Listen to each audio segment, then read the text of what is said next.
دوستو اللہ تبارک و تعالیٰ فرماتے ہیں کہ ہلاکت ہے ہر عیب نکالنے والے کے لیے، تانا مارنے والے کے لیے، جو پیٹھ پیچھے لوگوں کے غیبت کرتے ہیں، لوگوں کے عیب نکالتے ہیں، ان کے لیے ہلاکت ہے۔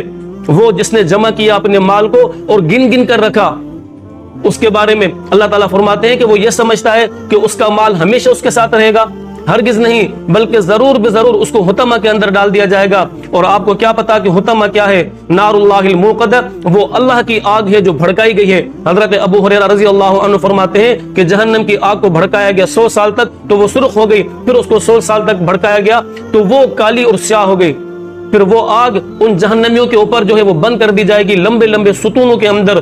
وہ جو جہنم کے اندر ستون ہوں گے وہ کس چیز کے بنے ہوں گے؟